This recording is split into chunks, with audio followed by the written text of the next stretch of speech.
Comme vous l'avez vu dans le titre, je dois quitter assez précipitamment le Maroc. Donc je vous prends avec moi, il est assez tôt. On va prendre la route et donc je vais vous expliquer le pourquoi, le où et le comment. On prend la voiture, bienvenue dans l'aventure.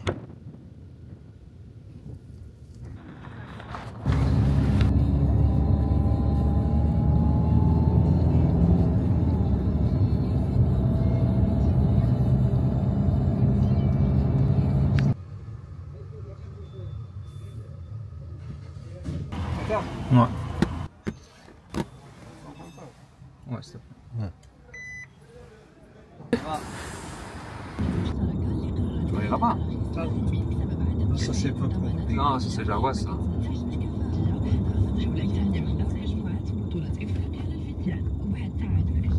Ça va coûter combien le péage jusque là-bas? Il reste 200. 200 c'est assez? On verra bien. Je crois que c'est assez.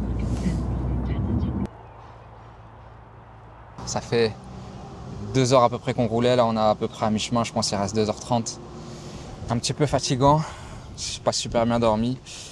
Mais bon voilà, je vous explique un petit peu. Donc tout simplement pourquoi j'ai dû là prendre la voiture et qu'on va, on va sortir du Maroc. C'est parce que le temps, il passe.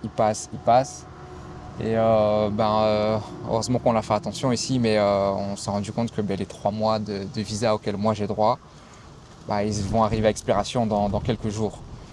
Tout simplement parce que les démarches administratives pour la carte de résidence, ça s'annonce beaucoup plus long que ce que j'aurais pensé. Je pensais réellement qu'en 3 mois, j'aurais largement le temps.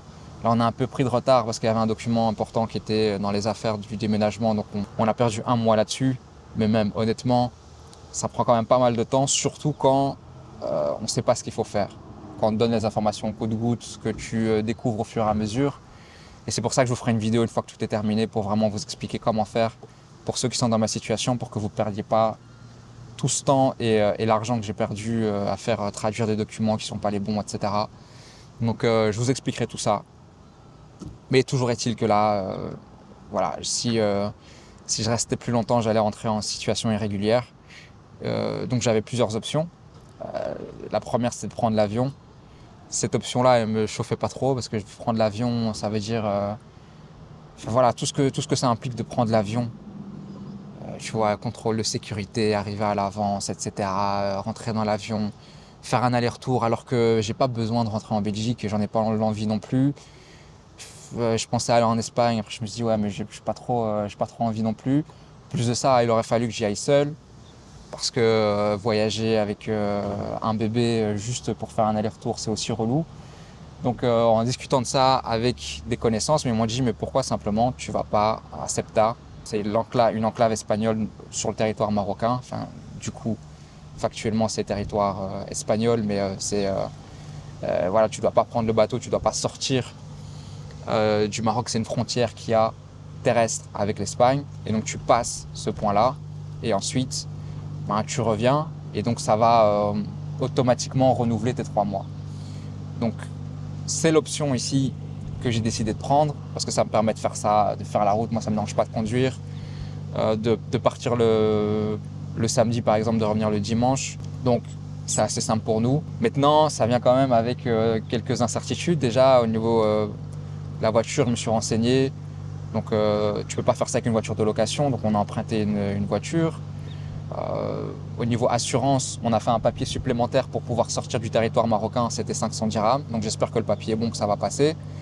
Tu dois faire aussi une attestation si c'est pas ta voiture, la faire légaliser à la préfecture, comme quoi tu as bien le droit de la prendre, etc. Donc voilà, il y a quand même des petites démarches. J'espère qu'il n'y a rien qui va, il y a rien qui va bloquer, qu'il va pas y avoir de quoi. C'est un point qui rajoute un peu du stress. Et aussi, il y en a qui disaient ouais. Que quelquefois on te pose quand même un peu des questions et que c'est pas automatique qu'ils vont te mettre le tampon de sortie, le tampon d'entrée au niveau de la douane, etc. Et que, enfin voilà, moi si je fais tout ça et qu'au final j'ai pas le tampon de sortie et celui d'entrée, ça m'a servi à rien. Donc c'est ça que je vais voir. Est-ce que ça fonctionne bien? Il y a des gens qui m'ont dit qu'ils ont fait ça pendant une longue période, ils n'ont jamais eu de problème, ils sortent, ils rentrent. Voilà, moi c'est juste exceptionnel, c'est juste le temps de régulariser ma situation. Donc, espérons que tout se passe bien. On va essayer de passer la frontière. d'avoir le tampon d'entrée et de sortie.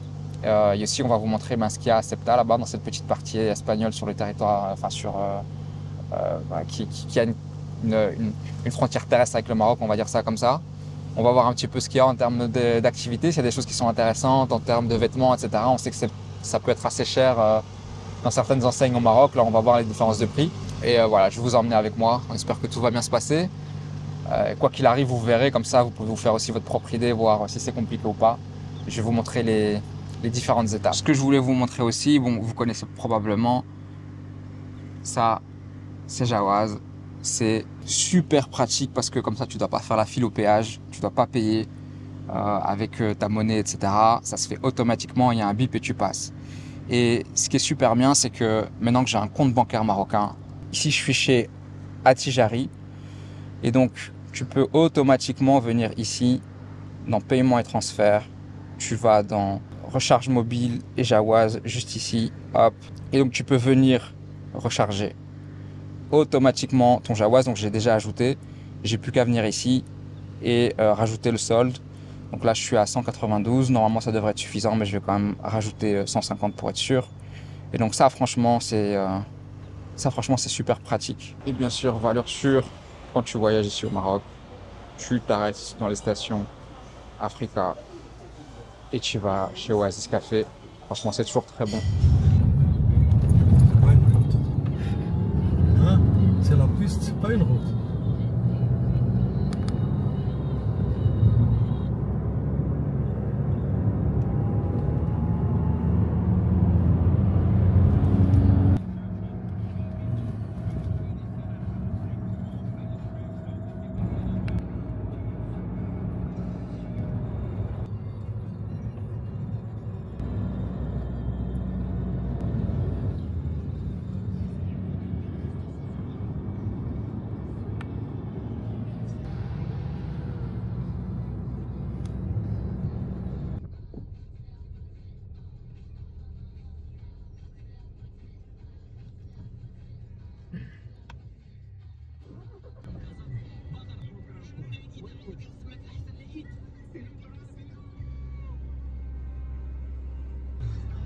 Ah, les Espagnols.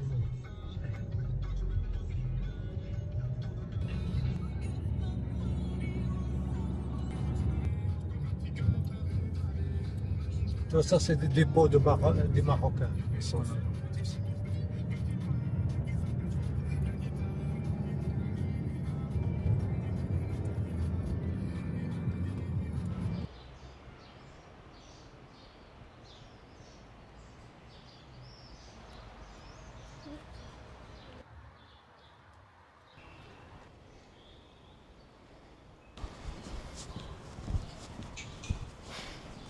On vient d'arriver, en tout cas, faut pas avoir peur des montées ici. On vient d'arriver, petit Airbnb. Enfin, on l'a trouvé via Booking. C'est quand même 75 € pour la nuit, c'est minuscule. Je vous montrerai si je peux après. Mais bon, franchement, la douane, ça s'est bien passé. On est resté longtemps. Donc ça, quand même, il faut souligner, on est bien resté 1 heure. Mais quand c'est ton passage, franchement, les gens de la douane, ils sont carrés, ils sont polis. Hein, c'est pas l'image qu'on pourrait avoir de la douane. Moi, j'avais l'image vraiment de strict désagréable. Mais ici, c'était pas du tout le cas. Ils nous ont quasiment rien demandé. Ils ont vite fait regarder les bagages. Donc franchement, ça c'était tranquille. Ils ont mis les tampons, on est passé. Et franchement, je préfère 1000 fois avoir fait ça que d'avoir pris l'avion parce que j'avais une flemme intersidérale, quoi. Franchement, là, je suis vraiment content.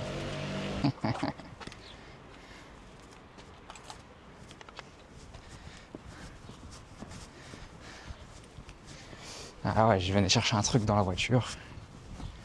Bien évidemment, j'ai oublié les clés, donc je dois me refaire la pente. Juste ici, tous les escaliers, plus la pente, plus revenir. Franchement, les gens qui vivent ici, ça doit être une galère. Ceuta, je connaissais pas. Je connaissais pas du tout. Et je suis assez curieux de l'histoire de cette ville. Franchement, c'est un peu spécial parce que quand tu rentres, tu vois directement que tu es en Espagne. Par rapport à l'architecture, les routes, enfin, tu vois, même le code de la route et tout.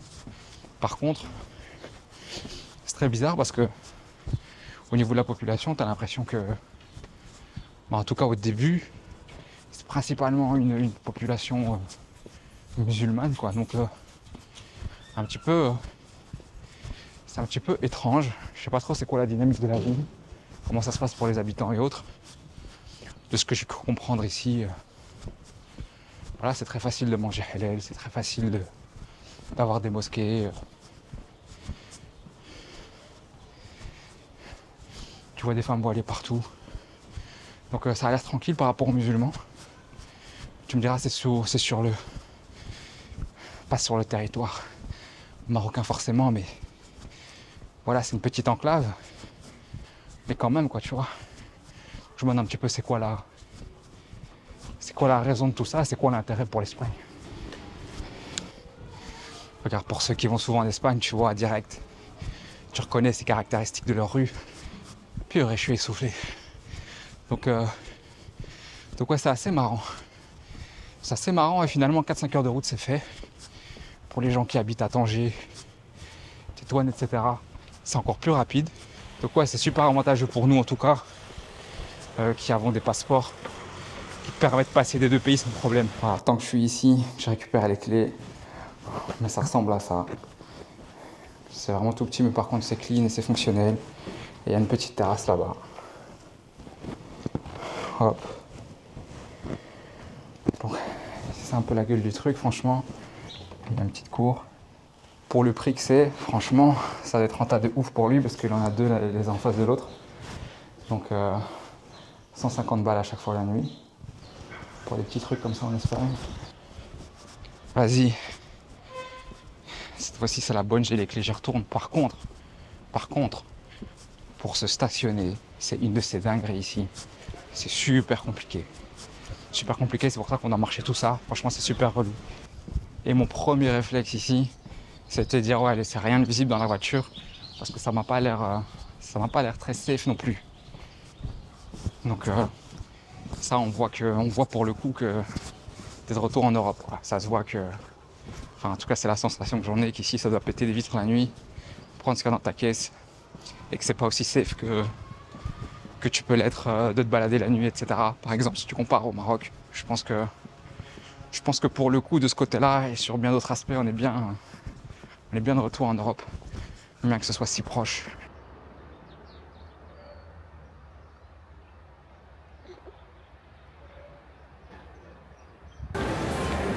Bon voilà, on est arrivé à un centre commercial, on va aller voir un petit peu les prix aux lefties, on fait un peu de shopping, on est le lendemain, et après on va essayer de repasser la frontière de l'autre sens, en espérant que ça se passe aussi bien.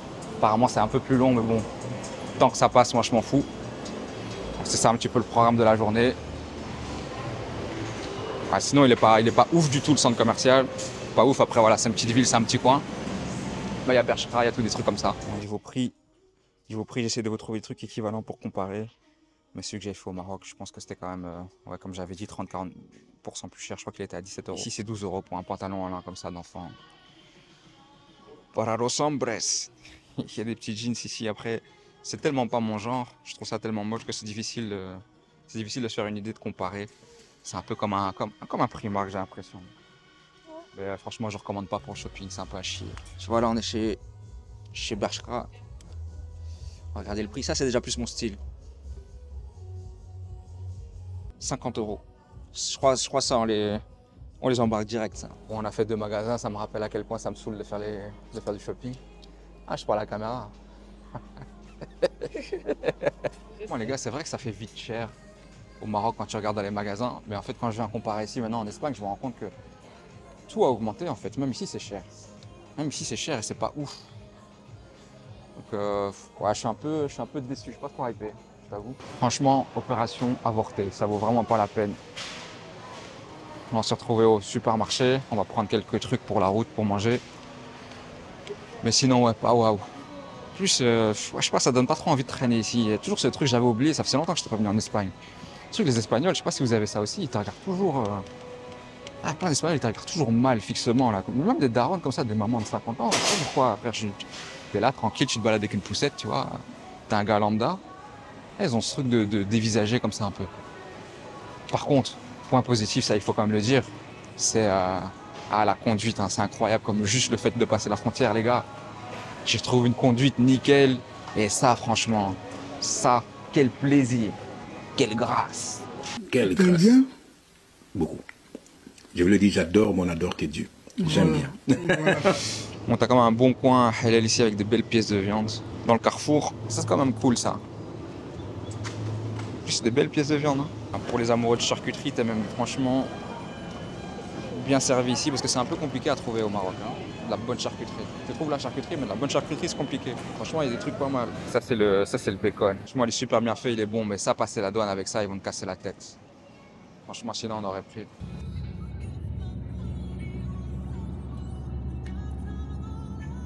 Finalement, on avait trop marre, trop hâte de se barrer.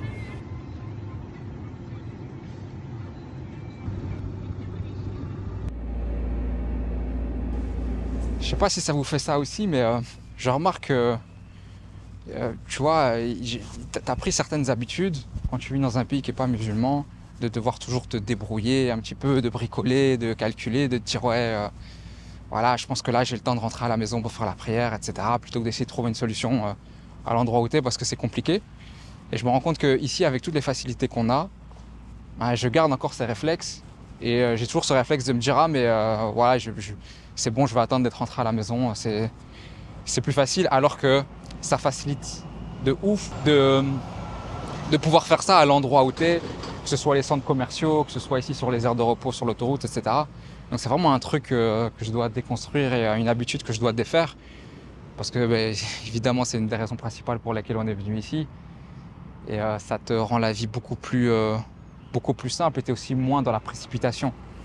Toujours moins dans le doigt, il faut que je me dépêche, il faut que je rentre, il faut que je me tienne à mon planning parce que j'ai calculé qu'en respectant ce planning-là, je serai rentré à temps pour prier, etc. Là, ça te permet de juste prendre ton temps et tu pries là où tu es, en te servant des infrastructures qui sont à ta disposition. Et puis comme ça, ta journée, elle continue comme si de rien n'était. Donc c'est vraiment un truc sur lequel je vais faire beaucoup plus attention. De vraiment prendre la facilité parce que je me complique trop la vie pour rien. Sinon, on est passé vraiment sans embûche. Franchement, ça a pris du temps, ça a pris quasiment 2 fois plus de temps. Ici, pour passer la frontière de l'autre sens, mais on est samedi, donc forcément, voilà, il y a plus de passages. Beaucoup de gens qui passent et qui viennent de l'Espagne, qui vont passer quelques jours au Maroc. Donc ça a pris plus de temps, mais sinon le passage, il est facile. Les gens sont sympas et ceux qui travaillent à la douane, franchement, encore une fois, c'est loin de l'image que j'aurais pu m'en faire, de quelque chose d'assez strict parce que tu passes d'un pays à un autre et donc les gens sont sur la défensive et un peu suspicieux. Ici, c'est pas du tout le cas. Franchement, très correct. Ça s'est très bien passé. Voilà, c'était un peu relou de devoir sortir, mais je suis content de l'avoir fait parce que ça me permet de vous montrer pour les gens qui sont dans la situation, qui des fois sont dans des périodes de transition, doivent sortir, rentrer et qui sont pas forcément au courant de ça parce que moi je savais pas, donc beaucoup de gens doivent être dans ma situation. C'est une grande facilité comparée à devoir prendre l'avion, devoir prendre le bateau, sortir. Et ça coûte beaucoup moins cher aussi parce que je pense que là, on a dû payer peut-être 15 € de péage et 25 € de carburant.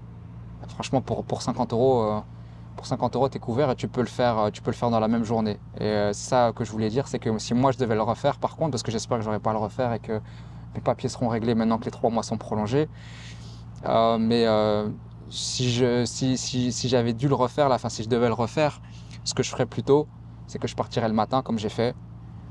Je me repose 2-3 heures là-bas et après je reprends directement le chemin retour, je reprends la frontière et donc je pars dans l'autre sens. Je reprends la route vers le Maroc et même si je veux pas rentrer la même journée, je préfère rester un jour à Tétouan plutôt que rester et passer la nuit à Ceuta. Franchement, il n'y avait rien d'extraordinaire là-bas. Je n'ai pas vraiment kiffé. J'avais hâte de rentrer. Là, je suis content d'être rentré à la maison. On n'est pas encore arrivé à destination, mais je suis content d'être rentré au Maroc. Donc, franchement, ouais, rien qui me donne envie d'y retourner, que j'ai trouvé qui vaille le détour.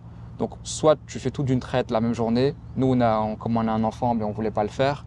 Et quitte à passer une nuit, passe-la à Tétouan parce que là, vous voyez avec les quelques images sur la route, même si là on n'a pas vu grand chose, mais le peu qu'on a vu, Tétouan, ça a l'air incroyable, extraordinaire.